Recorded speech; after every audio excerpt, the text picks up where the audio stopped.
Yo, what's going on, guys? It's Houston Sports Talk back in the video today, and Georgia has won the national championship for the second year in a row, and I feel really bad for saying that this was going to be a really close game, down to the wire.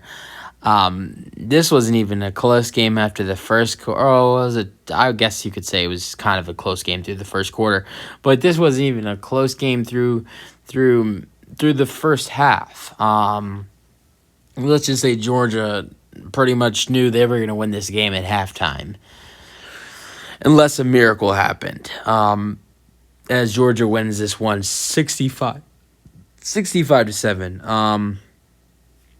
But yeah, oh my God. And I would be really disappointed as a TCU fan. I mean, wow. They just got their butts kicked. And I'd be even more disappointed if I was a Michigan fan, because this is the team I lost to. If I'm Michigan, I'm starting to feel bad about ourselves because, you lost to TCU after they just lost to Georgia after 58. I mean, man.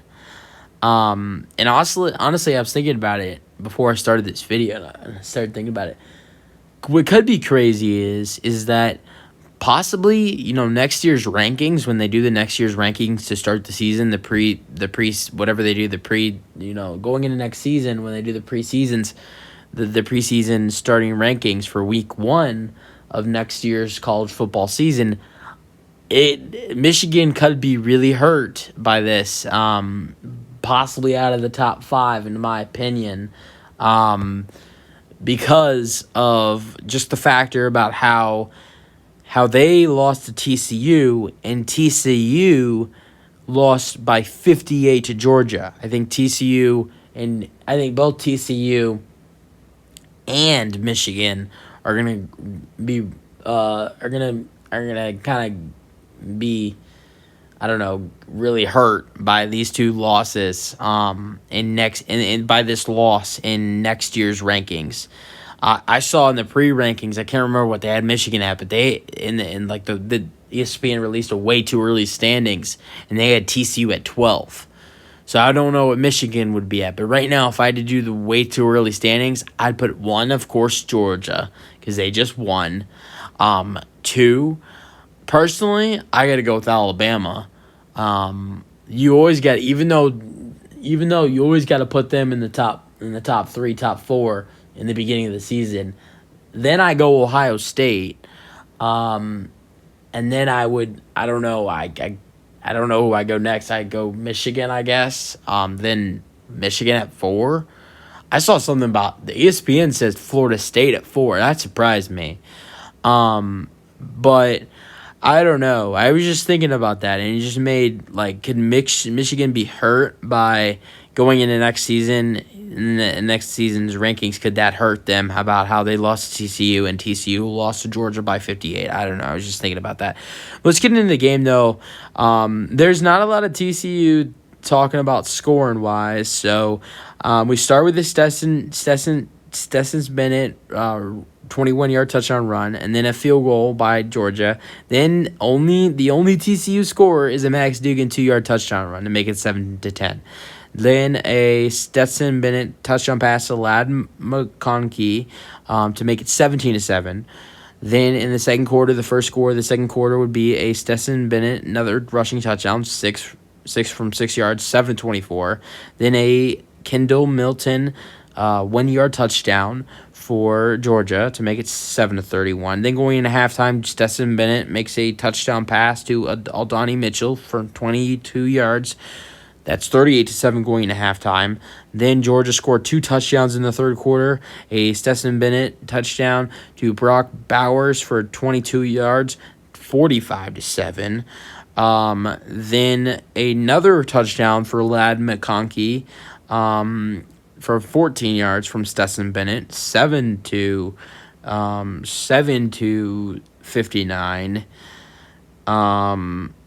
7-52. Then in the fourth quarter, 2 touchdown runs for Branson Robinson, 1 from 1 yard and 1 from 19. So let's go over the game leaders. Max Duggan, after such a good season, This was such a struggle for him tonight. 14 for 22, 152 passing yards, 2 interceptions. Stetson Bennett was 18 for 25, 304 passing yards, and 4 touchdown passes. Rushing leaders, DeMarcardio for TCU had 14 carries and 59 yards, and then Kenny McIntosh for Georgia was their leading rusher with 8 carries and 50 yards. Davis for TCU was their leading wide receiver, 5 receptions and 101 yards. The leading wide receiver for Georgia tonight was Brock Bowers, who had 7 receptions, 151 yards, and 1 touchdown. Getting into the full box score, Bennett would be replaced because of how bad they were beating TCU by Carson Beck. He was 2 for 3 with 31 passing yards. Going into their bigger rushers, their other rushers, Branson Robinson had 7 carries, 42 yards, and 2 touchdowns. Stetson Bennett had 3 carries, 39 yards, and 2 touchdowns. And Kendall Milton had 10 carries, 33 yards, and 1 touchdown. Other wide receivers, a struggle from the guy that I want to see the Houston Texans draft, Quentin Johnson, only 1 reception and 3 yards. Other wide receivers for Georgia, though, Ladd McConkey had 5 receptions, 88 yards, and 2 touchdowns. Darnell Washington had 1 reception and 28 yards. Aldani Mitchell had 1 reception, 22 yards, and 1 touchdown. And that was really it for Georgia. So that's really it for the stats. But this was pretty much a one-sided game the whole game, besides when TCU scored that only touchdown to make it 10-7. But for me personally, I thought Georgia was going to win, but I thought that was going to be a really close game. So this is just embarrassing. Oh, man. I mean, looking at the rushing, Max Duggan minus 38 rushing yards. What happened to him? He was a big rusher. I mean, that's because he was sacked a lot. I mean, how many sacks did Georgia had? Georgia had 5 sacks. 5 sacks. You would have thought more from minus 38 rushing yards for Duggan. But, 5 sacks sounds right for minus 38. That's really it for the video. Hope you guys enjoyed. Let me know your thoughts. And this was really a one-sided game. That's it for the video. Hope you guys enjoyed, and peace out.